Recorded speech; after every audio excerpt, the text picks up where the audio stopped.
Meeting of November 16th. It is about 4:38. We apologize for the lateness, but thank you. All right. Are there any changes to the agenda or additions to the agenda? We should note that there were two changes sent out, I think, late, right, Jim? Yes, they're reflected on the agenda. It's the was it the McCormick Village Park property and the development activity presentation. Those added to or taken off? So the amendments to the agenda that were sent out, I believe yesterday, may have been Monday, I can't recall. It's the annexation that Jay wanted to discuss, and then development activity presentation. Okay, so they're on there. Hey, Fred, did you have an agenda item you wanted to talk about? Giving boxes, for example? No. Oh, I don't know. I guess we could talk about that if we want to.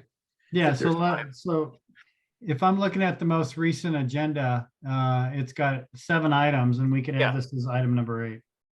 Correct. Okay. Any changes in the order of the agenda items? All right, here none. Let's start with temporary signage. Talk about that. Good evening, Jim Fisk, Department of Community Development. If you recall, at our last meeting, we talked about temporary signage, coming up with permitting system, et cetera. And we kind of had the idea of putting signs in a box, making a very simple review. We actually discussed it with legal after that meeting, and it appears that we'll have to make some changes to our approach. And so we are going to present these changes to the Planning Commission, but essentially it kind of revolves around requiring permits for non-commercial speech, and that may be a First Amendment issue. So we're in the process of, right now, we have to build a record to demonstrate that commercial signage is an issue. So staff intends, beginning next week, to photograph certain intersections on every Tuesday for a period of time to document that signage. We're going to ask the Planning Commission to take photos if they see an issue. But essentially, we need to build a record before we take any action. Revising the code addressing this to establish that these are an issue. So that's kind of where we are right now. We're kind of at a standstill. We're going to do a lot of data gathering. The code will likely end up being kind of a combination of what you've already seen as far as permitting, but limiting that to commercial speech. So this is really just an update. We don't have any revised code to present to you at this point. Just wanted to keep you up to date as to where we are in that process. So I had a question. So right now, I suppose, and not knowing much about this other than what we heard at the last meeting, I suppose there's really 2 kinds of signs that we're talking about right now, or not necessarily talking about, but there's those signs that would not be allowed under a future iteration of code, right? There's those signs that have the wire stakes into the ground, kind of like some of the political signs, but I'm not talking about those, but just that approach. And you see them, pardon me, you see them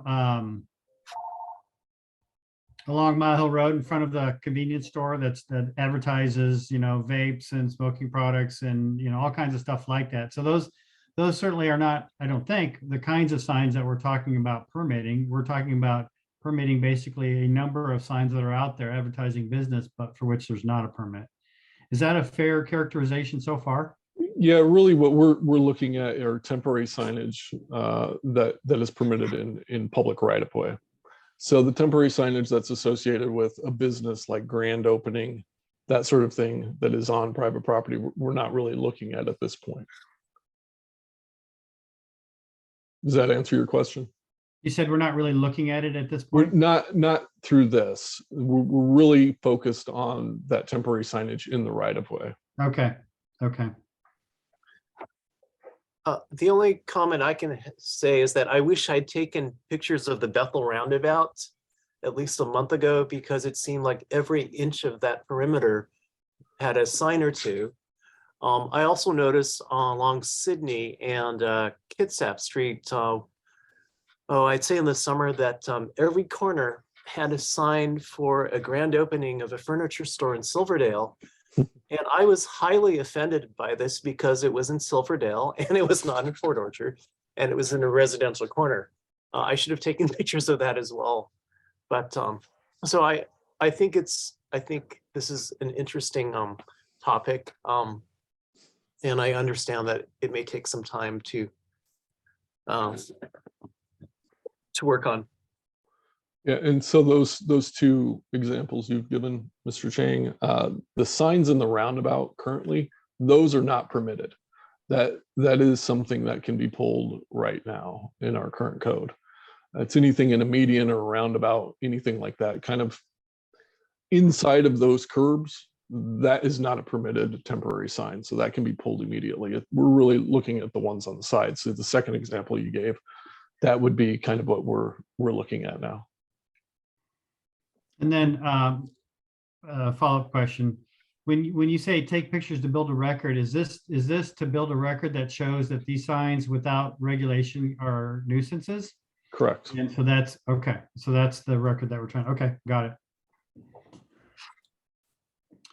So building that Just to record. elaborate on that, if I could, you know, one of the types of things we're looking at is, are these signs in a placed in an area where there is not access for a pedestrian to actually go there and put the sign in place? And so if you see those signs in areas where it is unsafe to stop a car to put a sign in, or there is no walking facility to get there, that is potentially problematic unless it's accessible from the adjacent property owner and the sign is put there by the adjacent property owner. So those are the types of issues. I think also signs that distract drivers based on their placement near intersections, or you know, there's a number of things that could be nuisance worthy, and you know, we're really going to focus on that element of this as we take photos. But I would encourage all of you, if you see something, send it to Jim or Josie. And then just to clarify, this we're not proposing to regulate political signs at this time, right? We're not sure what the ultimate proposal looks like, but we are definitely more cautious of non-commercial speech, protected speech, than we are commercial speech as we look at this in terms of what we might do. Yeah, because it's very apparent, I'm just preaching to the choir here, that political signs are some of the worst offenders. Well, and we're going to start taking photos next week just to see if those political signs come down between the end of this election and next week. So we're hopeful that a lot of them are already gone. Okay. All right. Appreciate the update on that. Would like to follow that as it moves through the Planning Commission and get regular updates. Any last questions on that before we move on? All right. Item number 2, Housing Action Plan Survey. Mr. Fisk. Yeah, I'd like to share my screen here if I can. Don't think I can. Sorry, we've been using Teams a lot, so I've kind of forgotten how Zoom works. Is The green button on the bottom. Oh, there we go. Thank you. You should be able to share. There we go. Okay, share. So right now, the November and December utility bills, we're going to be sending out this this flyer in every utility bill. And the reason why we're sending it in both is because the city bills essentially half the customers in 1 month and then the other half the next. So we're hopeful that everybody who receives a city utility bill also receives this survey. On this survey, you'll see a QR code. It will take you to a survey, an online survey that you can do on your phone, and It asks all sorts of questions, but really it is trying to gather what housing exists and what is necessary for the city as we develop the housing action plan. We also plan to send this out via Facebook and doing an email blast to try to reach as many people as possible. So I would like to share this with you all after this meeting. I can send it to you, and if you have some time. That survey is active. You should be able to just scan it and take the survey and put in your input. Now, it should tell you too that a lot of these questions were based on the input that the stakeholders, and I think all three of you met with makers earlier this year. It reflects your comments as well. So right now, that's where we are in the housing action plan. We're still developing some baseline data to go to develop the plan, but also this survey will inform any goals and policies, any actions that need to come out of that. So just a quick update. Okay, and just to be clear, did you say you were going to send that to us separately so we can look at it and comment on it? I can send you this survey, and you can certainly take the survey if you like. Is that taking the survey officially and then providing comments on it, or are you looking? No, it's officially taking the survey. You're Oh, I welcome see. to. Okay. So All right. So it's out there. yeah. Okay. So we'll also send this out via Facebook and an email blast. Try to get as many people as possible. Okay. Awesome. So, okay. I look forward to taking it. I'm sure it's well done. Well, we hope so. All right. Go ahead. Nick, I think. Do you have, Oh, Fred? is there a desired audience? Because I know it says people who live and work in Port Orchard. So I guess that leaves out people who shop in Port Orchard. Well, or I think what outside city limits. I think what we're after is people who live in Port Orchard, right? Because we want to provide housing for our residents, obviously, and so this is what this plan does, is it informs that. I think this is part of the Port Orchard Housing Action Plan, Fred. It is. That is really focused on Port Orchard's needs. Is it possible for the survey to kick out responses from people who don't live in the city? Or There is potential for that, yes. okay, But because we didn't want to rely solely on social media for this, so we did put it in the utility bill to try to get it to everybody. But it's important to note that not every resident in the city is on city utility, right? They could be on West Sound, and so those residents are not going to receive this. So yes, you're right. It is possible for other folks who aren't residents to fill out a survey. But we'll be able to sort that a number of different ways too, and you know, who knows what that informs on, right? Right. All right. Any other questions? Okay, number 3, multifamily tax exemption status. Yes, good evening. Ron. And I'm a little under the weather tonight, so bear with me as I sound sickly. The city has been looking at our multifamily tax exemption codes. One of the things that we have recently realized is that the amount of savings that is actually going to tenants compared to the benefits that go to developers within our existing framework is not proportionate. And so we are currently working on drafting an MFTE code update that the housing action plan is certainly going to look at MFTE, but we think there are some very small changes in the near term that could better ensure that we are getting highly affordable units and also getting rid of any 8-year exemptions that are not for mixed use development projects. And so I don't have a code to share with you just yet, but we are proposing to change the there is a requirement in our code right now that if you qualify for a type 1 MFTE, you have to provide 20% of your units at 10% below market value. And when you actually look at how much savings per month and per year being 10% below market value is compared to the value of the tax break that goes to the developer, it's like a 90-10 split. And so while we don't think that we can go too far in against the interest of the developer because they'll simply choose not to do this. We do think there is some room to ramp that up maybe to a 20 or 25% below market rate number. And so we are preparing an ordinance that will make that as one of two changes. The other change we are proposing is to, like I said, eliminate the type 2 exemption, which was for redevelopment sites only, but it's a no strings attached 8-year tax exemption.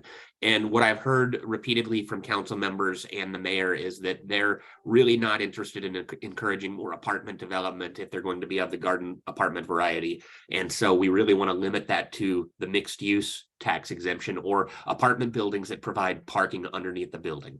And so I think by the end of the year, I should be able to bring something forward for the city council to review. I know we're not having a land use committee meeting in December. I think that's actually an agenda item tonight, but excuse me, none of us are available as staff on the normal date in December, so we'd have to schedule a special meeting. But we could certainly take that up in December if this group wanted to get together. So my first thought is it important enough to eliminate the type 2 because of maybe some pending developments that we take action on that right away? Well, I don't know. I'm not sure that any of our pending applications are for type 2. I think a few of them are for the type 1 affordable housing where they're only going to have to provide rents at 10% below market rate. So that's the other question is, for the applications that are in and pending, do we change the rules for them after they submitted their application, which an MFTE application does not vest? We could change the rules now. But I think probably the fairer thing to do is to allow those people who came in by a certain date to use the code as it exists, and then going forward, new applications have to meet the new code. Okay. Do we know how Well- many are already in the pipeline? For type 1? Sorry, I muted myself to cough. Can you repeat that? Yeah, do we know how many are in the pipeline for type 1? Are there very many? Jim, what's the total? I think we have one type 3, which is a mixed use project called the Ramsey. And then I think there's maybe a type 1 We have is Danbury. we have one of each. So the Ramsey is type 3, Salmonberry is a type 1, and Blueberry is type 2. And Blueberry's in invested? We have all three of those. They're all in process right now. Okay, so I would Um, agree with playing fair about that. I'm sure their business model was predicated on the exemptions. I had a question for Nick. I think part of the concern of council, but I'll speak for myself, was we had a discussion about whether we could adequately monitor the tax break against the affordable housing. Is there any way to resolve that issue? Well, we are looking at that as part of the housing action plan. And one of the things we've discovered is we can hire a consultant to do this review for us. So we could potentially, I think we determined we could charge a fee to have the annual report submitted and reviewed, which would help offset the cost of doing this. Although the amount of time spent managing a consultant, I'm not sure that's really worth it from staff's perspective. It's probably almost as much work as us just doing it ourselves. So we're looking at that though, and we're waiting for the housing action plan for those recommendations. Thanks.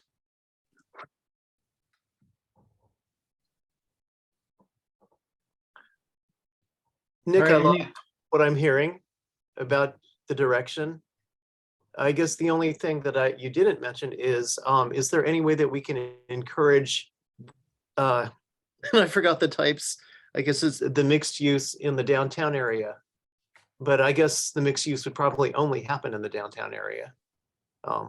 Well, the application that's pending is actually out on Sedgwick. So we do have one project out there, and you'll see it in my presentation in just a minute.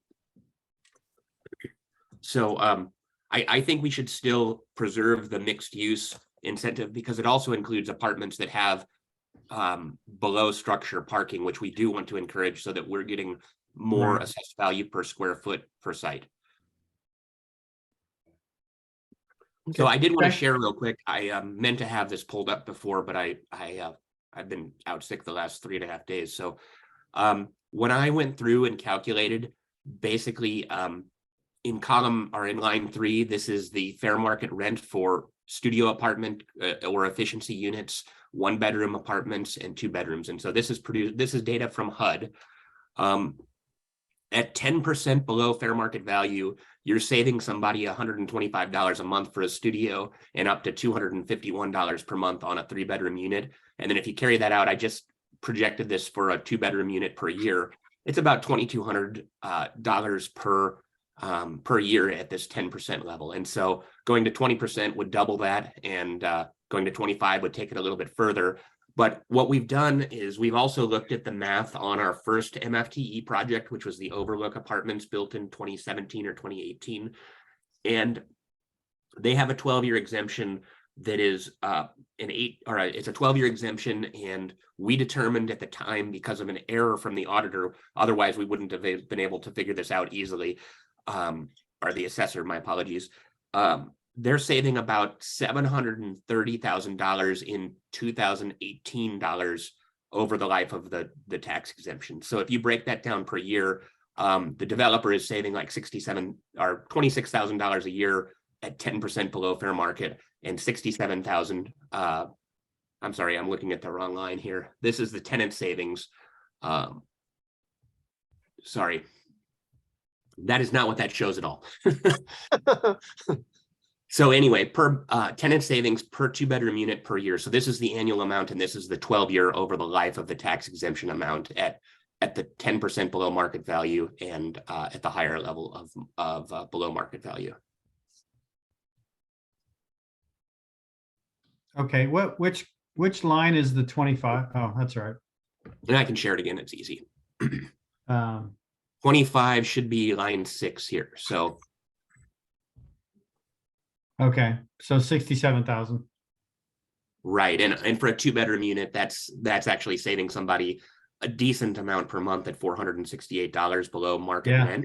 Yeah. The other thing you have to look at, though, is when you go to the newer apartment complexes websites and look at what they're actually renting these units for, it is a little bit above market rent. So like the Haven townhomes, I think a 2-bedroom is at $2,200 a month. So they're actually giving a bigger discount below the HUD number, but not a big discount.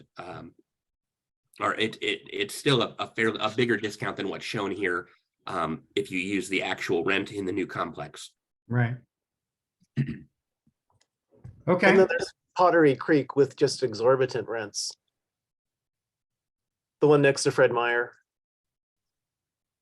Yeah, and I think that's just the nature of having a new complex with amenities. And I think as some of these other projects come online, you'll see bigger discounts and incentives to new tenants. all right. Thank you, Nick. So item number 4, McCormick North Village Park improvements. Mr. Bond. All right, so this is just a quick issue. I don't think that council probably wants to get into the weeds on this, but I wanted to run it by the land use committee to make sure.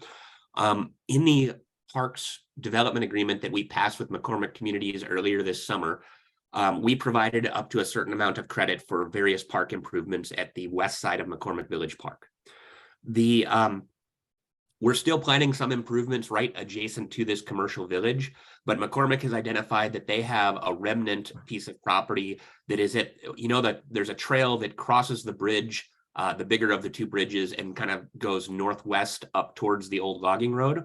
And there's a big flat area up there that would be suitable for things like pickleball courts or potentially a playground on that side of the park. And so McCormick wants to design some additional park improvements there that would be dedicated to the public, and then they would dedicate the land to the city. And I think the question is the city open to having additional park improvements up there above what was initially envisioned in our park master plan? And I think I drove by the site. I took some pictures of it a couple of days ago, and it's at a major intersection of one of the kind of residential roads that comes out to the old campus parkway. Now it's called McCormick Village Drive. And so it is at a major intersection and will funnel a lot of people to that park. It's fairly high visibility, even if it's tucked back a little further from Old Clifton Road. And so my recommendation is that we allow that, because frankly, the area up by the village commercial area isn't very flat to begin with, and so it's going to be hard to put much more than a trailhead and possibly some gateway signage or an entry plaza there. A couple quick questions, Nick. One is, would they be looking for, well, they're putting in additional amenities. We had, I believe, discussion that the city would not be maintaining the parks in McCormick Woods. Would they look for the city to be maintaining them? That's the first question. And the second question is there any parking that's going to be associated with it? Or Yes. basic, okay. Yeah, so yes to both questions. We agreed in the development agreement to own any projects they build at McCormick Village Park alone. The other parks that are HOA owned in the other areas are still HOA maintained, but this is part of the public park. So the park does get a little bit bigger, but the value of the improvements constructed is not increasing significantly anyway. And we were going to be on the hook for maintaining, I think it's $1.25 million worth of improvements, regardless of where they put them. And yes, there's parking at both entrances. You know, my initial impression is with the density that's going in up there, any additional park or recreational facility is a positive thing. So I would be in favor of that, as long as it doesn't, break the bank on what we need to do to maintain it. I'm all about parks. I don't think there can be enough. Pickleball is one of the fastest growing sports, and maybe it'll take some pressure off McCormick Woods pickleball courts that we hear complaints about a little bit. So yeah, I like this. And I like taking advantage of the level property while we can. And let me just, I know this is in your packet, but I'll pull it up on the screen. So this is McCormick Village Drive. It crosses into Bremerton up at the end of the northern stormwater pond here. And so there's this little triangle area that's relatively flat here that's clouded in, where they want to make some of these improvements. And that's where that trail comes out and goes right to the bridge in the middle of the park. And this is a shot of kind of there's a pedestrian pathway along the road that they're building. This is a bioswale. And then there is on-street parking along this entire stretch. Hey, Nick, this is Jay. You know what? I'd flipped in my mind where this was, because the plats look kind of identical. So this would actually be more beneficial because it's on the same side as the park, which is great. Perfect. All right. Well, that's good. I like that. Fred, did you have anything?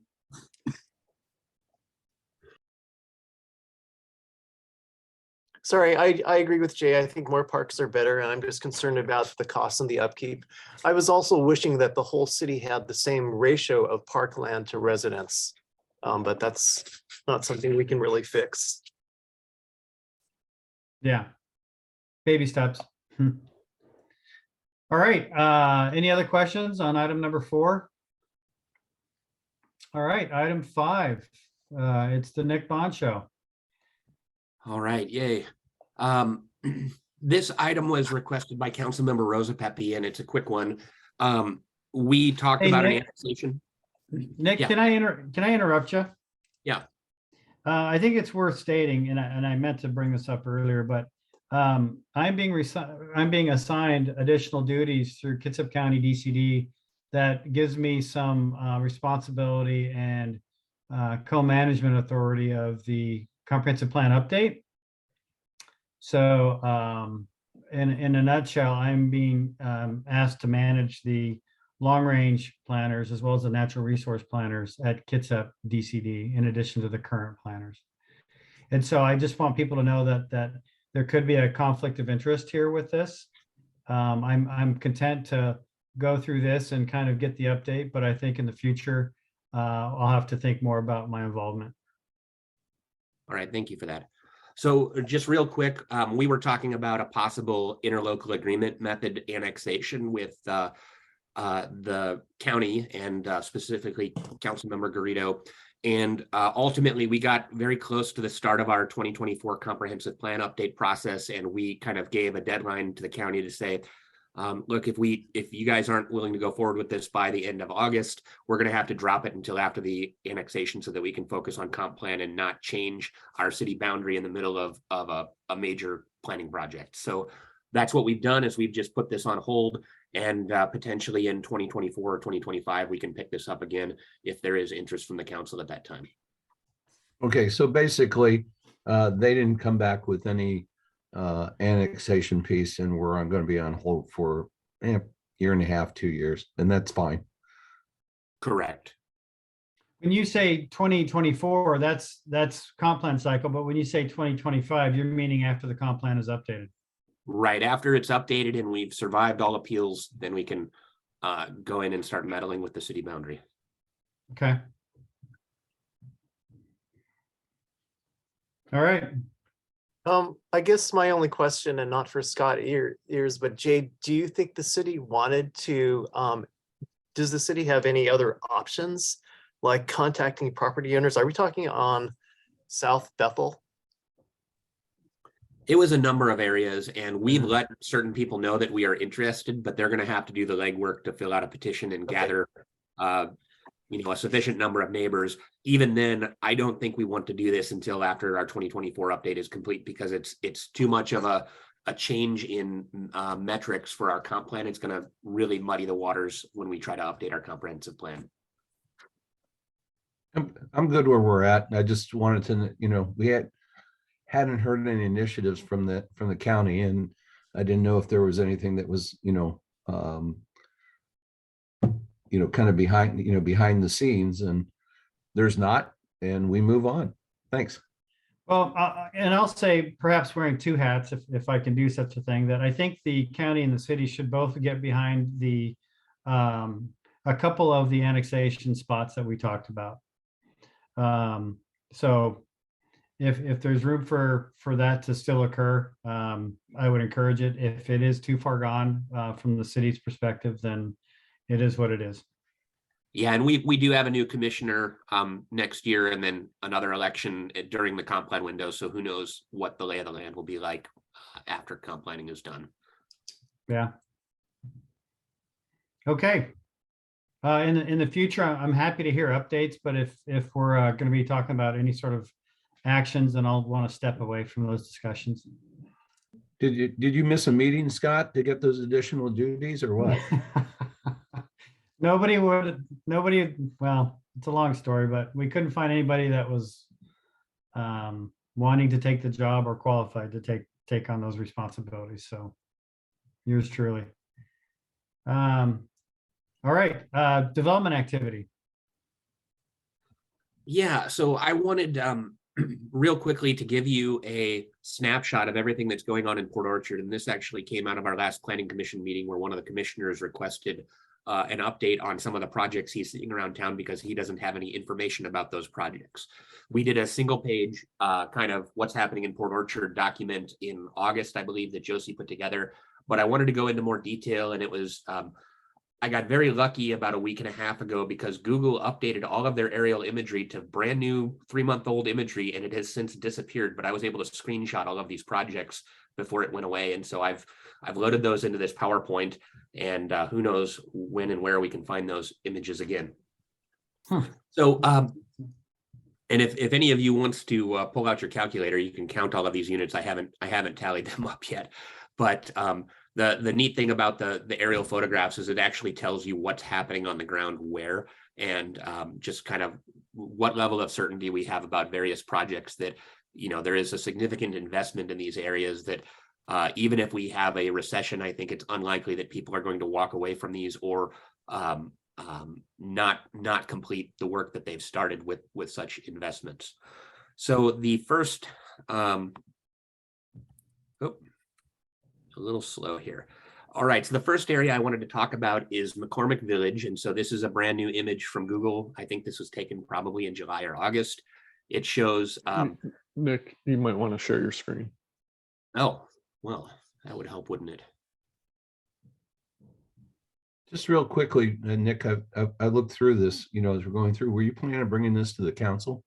Yes, I am. I'm giving you a preview, and if there's any additional information you want me to provide to the council next Tuesday, I can certainly take suggestions or provide additional information where you would like to see it.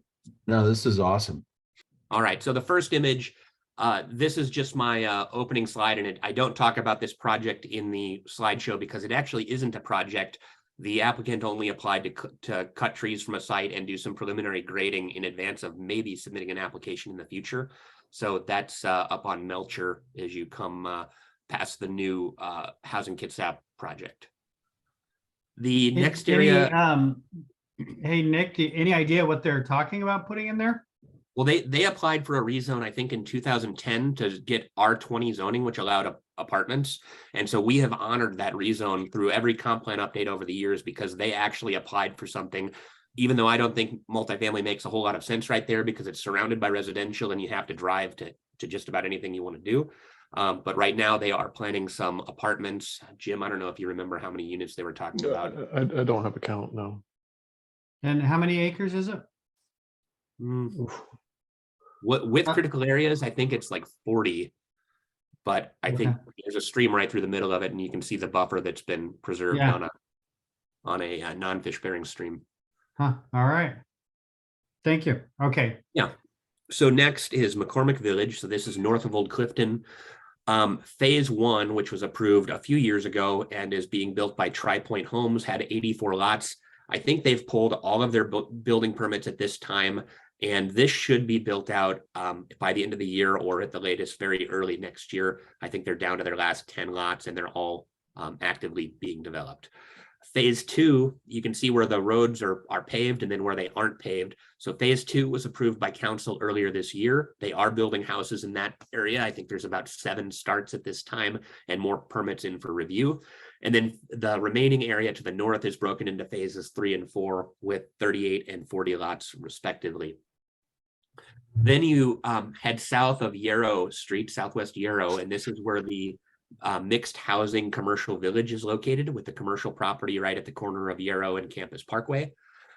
They have now applied for both land disturbing activity permits for the commercial area and separately a subdivision for the residential areas on the east side of this wetland. The west side is still going to be part of a future subdivision application.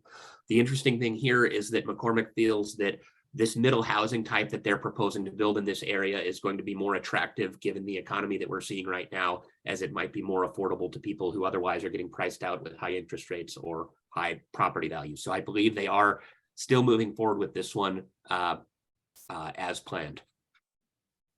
McCormick West, you have approved 3 final plats, all of them on the east side of this main north-south road that loops through from the new roundabout down to Glen Eagle, I believe it is. So there was Division 11, 12A, and 12B. The Division 11 was 99 lots, 12A and B combined are 136. Then on the west side of that road, you've got Divisions 13 and 14, which are 111 and 120 respectively, and they are putting in utilities right now. And I would expect they'll probably be paving Division 13 come spring, but we'll have to wait and see how far they get. And then I wouldn't include this in your calculator, but the remaining lots after you take away divisions 11 through 14, there's still a 1,070 additional lots in the existing entitlement from Kitsap County to get to, I think it was a total of 1,545. The next area I want to hit is Stetson Heights. In total, there are 412 units at Stetson Heights, all single family lots. Final plat has been issued on phases 1, and then 2 and 4 were combined into one final plat, and those areas are all seeing housing construction underway. I will say that I've noticed the new starts have slowed down a little bit. I think they have some unsold inventory there, so I'm not seeing that moving forward quite as aggressively as some other areas that are currently building. Then phase 3 final plat, we are aiming to take that to council here by the end of the year, and so that's the area from roughly pond number 3, stormwater pond 3, and then everything out to the west. And then this area in between is called the Stetson Ridge, which they just had a public hearing on a new preliminary plat which is what took this whole development from 304 lots up to 412 total. And so we're waiting for the hearing examiner decision on that. I expect that it will be approved, and they will probably build that out over the next 1 to 2 years. They have up to 5 years to complete preliminary plat. The next site, this is the corner of, excuse me, Sydney Road in Sedgwick. This is the Sinclair Apartments Phase 2. It is a live work project. The ground floor units are all designed to construction standards so that they can be storefronts or apartments, and you could potentially have an office in the front of your unit and live behind that office. The upstairs units are all apartments. There is also a drive-through coffee stand that has been built on this corner for Gravity Coffee, and that is nearly complete at this time as well. I think Gravity Coffee is trying to take over the world. World Seems like it. domination. The Haven Apartments and Haven Townhomes are two separate projects located along Sydney Road Southwest near Hubdy. The Haven Apartments is all under construction and is located east of Sydney. The first 3 buildings, the clubhouse and amenity building, as well as the 2 buildings along the street, have occupancy and they are actively leasing. The remaining buildings are very close to occupancy, and there's some things they have to complete per the development agreement. But the sewer lift station they built for us is up and running. The frontage improvements are in, they look really good. And then the Haven Apartments across the street are located between kind of the Little Glenwood Road, as we refer to it, and a little south of Hubdy here, where this area is nicely mowed. And they have building permits ready to issue, and everything is approved. They're just waiting for weather to start construction. So they're aiming for probably February on groundbreaking. And Nick, not to jump in on your last picture. Yeah. Down in the lower right-hand corner, is that where Kitsap Transit Park and Ride is going to go? It's on the other side of Ruby Creek from this project, so it's due south of the project under construction. Thank you. Yes. So these are some photos of the Haven Apartments. They put in a very nice amenity building with gym and swimming pool and meeting rooms and kitchens, and it seems like a very nice place to live. You can see that the street has bike lanes, 6-foot sidewalks, landscaping. It's all very well done. As far as garden apartments go, this is about as nice as it gets, especially in Port Orchard. So we'd love to see more of a mixed use project here, but this is definitely a good project. So that is their actual pool? That is their actual pool. It's up and running. Wow, good on them. Well, it was. This is from their website, but I assume it's probably not up and running now. Yeah, nice. So the Haven Townhomes project is another 114 townhomes, and so these are horizontally separated. So each unit is a 3-story unit, and there's parking tucked underneath each of the buildings, plus some additional surface parking. And so they actually share the amenity buildings. So the pool, the gym is available to these residents as well. We have crosswalks providing easy pedestrian access across the street. And again, we're looking for a groundbreaking early next year. Moving across Highway 16, this is the Blueberry Ridge project and the Geiger plat. Blueberry Ridge has now had every building permit for every lot issued. They are by far going through their lots faster than any of our builders in town.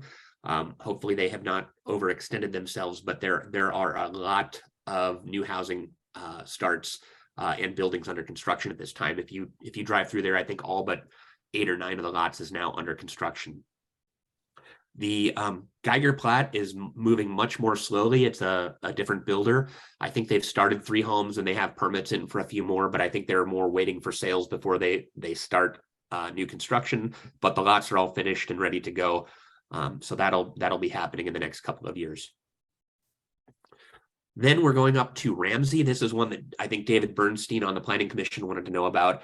So we did a conditional use permit for a mixed use project that included both single-story shopfront and mixed use shopfront buildings.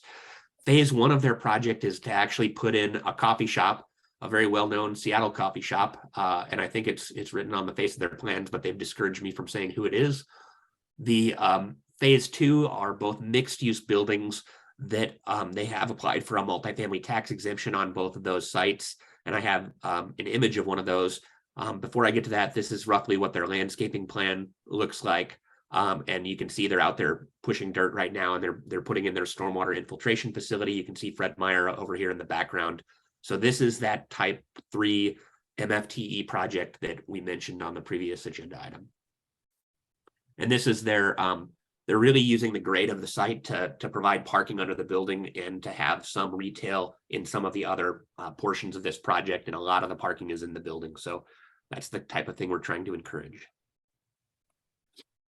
Next to the Fred Meyer, this is a more recent photo on the left showing the completed apartment project that was finished in February. They're moving immediately east of that, with the exception that Latte On Your Way is not being developed, and it will be surrounded by apartments on 3 sides. They're putting in 192 more multifamily units, and they have applied for their building permits. So that means they paid their plan review fees, but we're still a few months away, I would guess, from having those ready to issue. And I believe they're intending to apply for an MFTE certificate as well, right, Jim? Chris DeWald has not indicated such, but I would assume so. Yeah, that's something. Yeah, I think this is an application we will be expecting.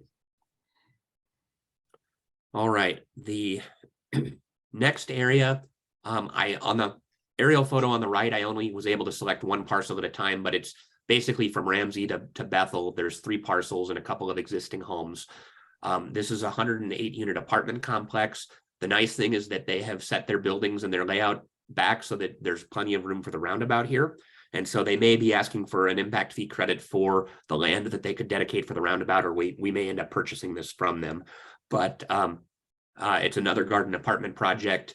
They're also doing one of the next projects that you are going to see, and they do have to do some frontage improvements on Ramsey, Blueberry, but not Bethel, because that is part of what we're designing right now as part of the city project. And so our preference is to not rip out their improvements to replace it with whatever we come up with. And we're just not far enough along yet to tell them what to build.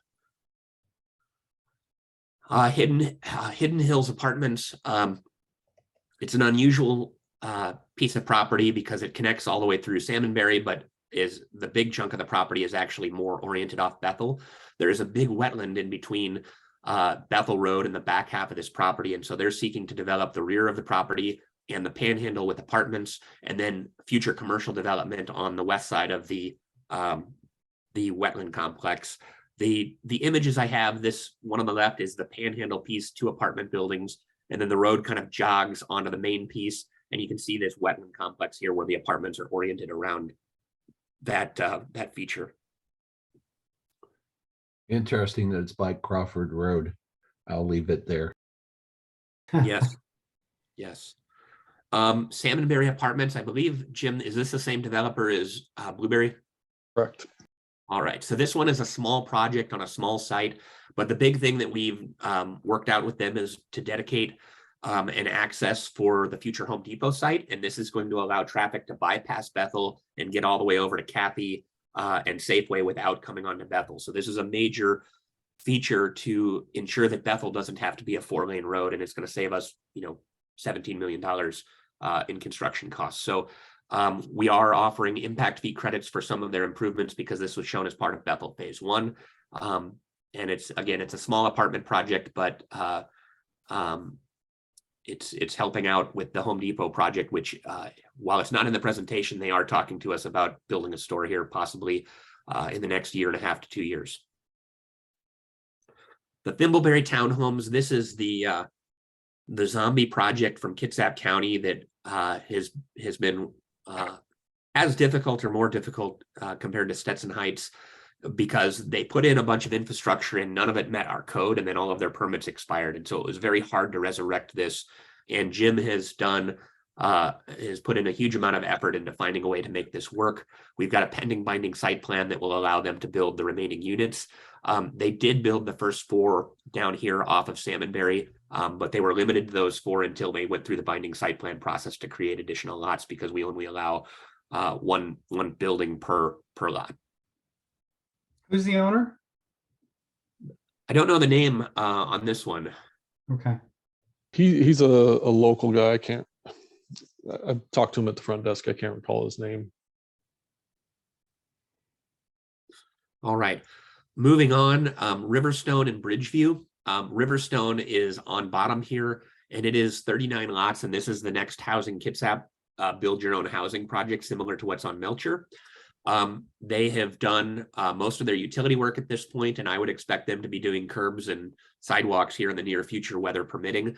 And then just north of that is the Bridgeview apartment project where they have the LDAP, and I believe they've submitted building permit applications, but they are still under review, so they're not quite ready to go vertical, but they have done a tremendous amount of site work, and that is definitely progressing.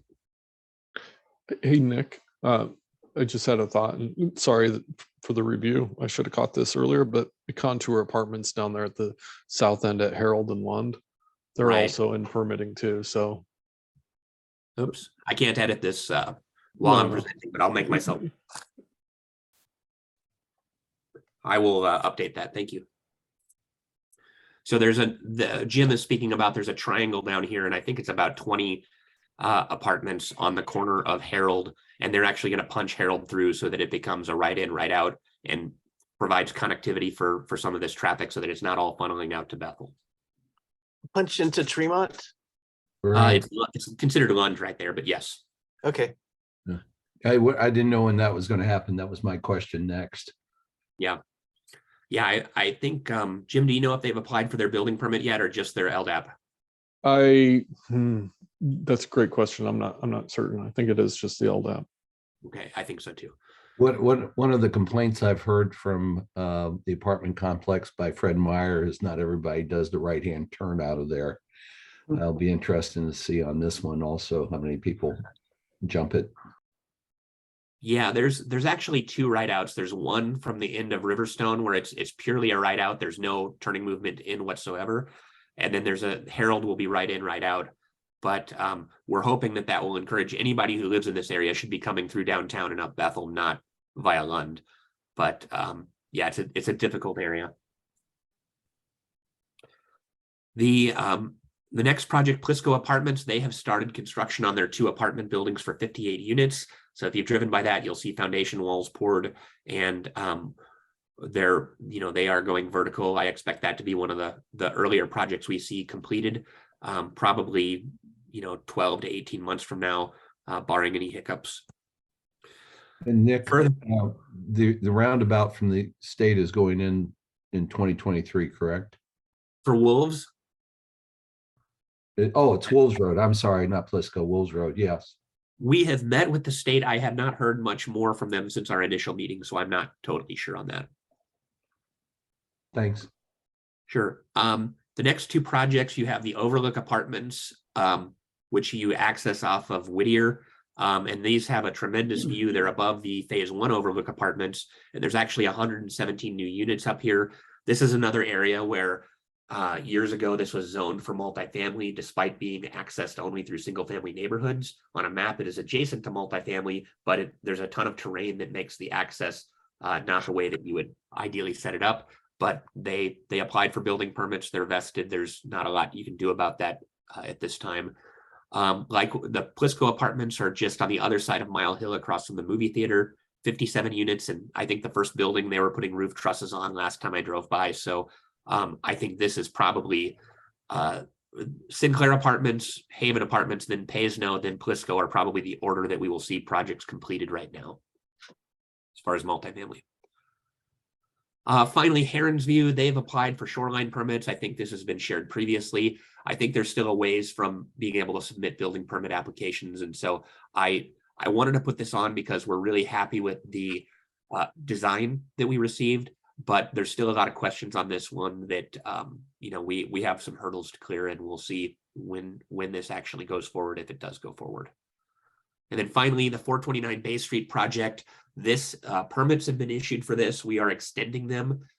The owner is still working on a cleanup agreement with Gull for the fueling station that used to be there. And so he's asking, what is his maximum extent for being able to build this project? And I think he's aiming to break ground now in early 2024, which is probably the very latest that he can start this project and complete it before his shoreline permits expire. So that's everything. Did anybody successfully count all of those units? A lot. It's pretty impressive. I mean, we hear about it, but when you can actually see it, it's kind of jarring. Yeah, it's really shocking to see that much, scarring on the earth in terms of, I think most people don't drive into McCormick West and see how much has been done out there.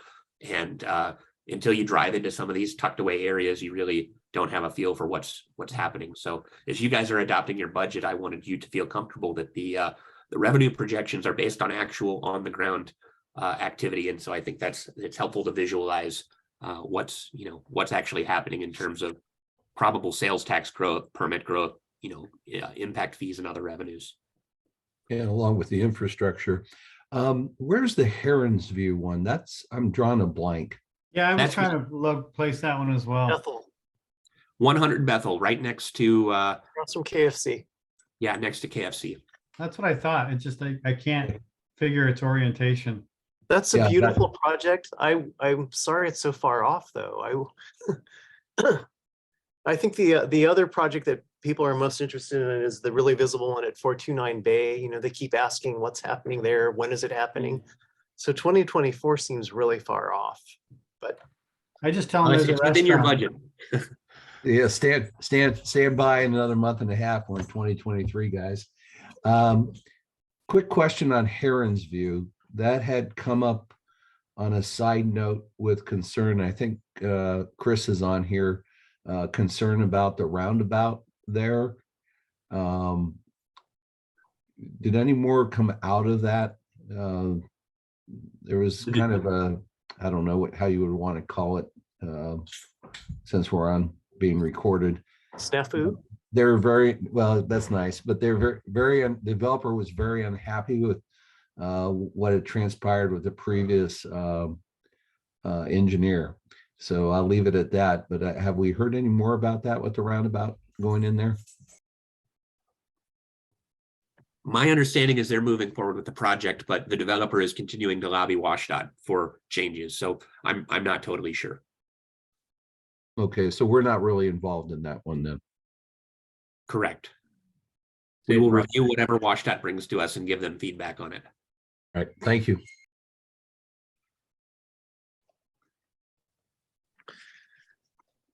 All right. Let's see here. I just want to check the next agenda item is the December meeting. Well, did anybody have any final thoughts or questions on item 6, development activity? The only thing I would say is that sometimes when we were sitting here, I just kind of Nick punched up where the streets are located. I'm not as versed with historic Port Orchard as I need to be sometimes. So I don't know if that's worth just having an overview, map before you go into it, or, putting it behind a couple of them. I mean, some of them are obvious to me. Some of them aren't. I don't know if any council members would have that feel also. Maybe do a bike ride someday. No, that's a good point. It would be helpful to have an overview map showing, the city or where all these developments are. I think we've got that somewhere that is not totally up to date, but we could send it to you for reference. And there's also plenty of doors to knock on out there and introduce yourselves. Yeah, plenty of new doors, thousands more? Hey, any idea why we had Google for 3 months or I don't know. Like if it's 3 days. months, but- Okay. I think they were just testing their newest information, Ah. but it wasn't ready for prime time, but they let it go live. I'm not, it's usually not anywhere close to that update. So I was shocked when I saw all these projects that were more updated than what's on the county parcel search layer. And I went in there and took screen grabs of everything I could. Nice. All right, December meeting. So the reason I went through this meeting, all these issues while I'm homesick, is because I'm hoping we don't have to have a December meeting. Yeah, there's no point in meeting for the sake of meeting. Yeah, it's I think the normal date would be December 20th, which I believe Jim and I are both traveling that day. So it's going to be hard for us to make that one work. You can meet without us, or we could try to find a different date, but my calendar is quite full through the start of winter break. I don't have any agenda items or anything. I don't know if I can't speak for the others. I think December off is fine. Transportation's off. I think a lot of the committees are off. I'm good. I'm good with no meeting in December. All right. I think the last item to talk about then is, Fred, you wanted to talk about giving boxes and you sent me an email. I wasn't able to quite follow all the activity that you had mentioned, but you want to go ahead and talk about that? Yeah, I heard that there was one of the little free pantries on the 1700 block of Sydney that was asked to remove itself. I'm not sure why. Apparently, a couple of staff, there is no correspondence is what I'm understanding, but staff told them that it was some kind of a danger on Sydney, and they needed to remove it. So This is the first I've heard of the issue, but I suspect that the use requires a right-of-way permit, and we're running into the same issues here probably as what the Free Little Libraries we talked about a number of months ago. So I don't think without naming the city as additionally insured, that's something that we probably want to get involved with. I guess, yeah, and the only thing I was wondering is, was it on, if it was on private property, it probably wouldn't have the same issue. So they probably just needed to move it a few feet off the right of way. I don't know if I have an official answer for that, but if it's not in the right way, it's certainly a lower concern. Yeah, and so it was just a question, I guess, for the other council members, like, you know, how do we feel about things and on people's own property? I don't know that we're regulating people doing these on their own property, are we? Not that I'm aware of. Yeah, and Yeah, so well- I don't have a problem with it. I don't, This no, I don't is have a problem. uncharted territory. No, as long as they're not on, public property, I'm good. I think that Fred, what you're talking about are areas where people can benefit from that in neighborhoods, for example, but so long as they're on private property. Yeah, it was a very weird sort of incident that I just heard about, and I thought, well, did they get a letter? They didn't get a letter. They were told if they did get a letter, there would be a fine, so they just decided to move it. But I didn't know the details. I can only imagine that it was not on their own property, which was the problem. And I don't know why they didn't decide to move it onto it, but it may not have been, I don't know what they understood or didn't understand. It is very third hand, but just thought I'd throw it out there as something that's happened. This location on Sydney is sort of across from some of the apartments. I guess the south end of the apartments. There's also one off of Lippert. If you can get me some facts, we'll certainly look into it, but I'm not aware of the issue at all. Okay, yeah, I'll forward you a post and All right. Any other good of the order? Happy Happy New Year. holidays. The only thing I have is well, a couple things. Happy holidays, everybody, and we'll see this group back in January. And then Nick, do you want to hang out for a moment so I can talk a little bit more about my role with the comp plan with the county? Sure. Okay. All right. Yeah, can I hang on for that discussion for a second? Oh yeah, it's anybody can hang on if they'd like to. Yep. As soon as we stop recording, I can just kind of explain what's happened.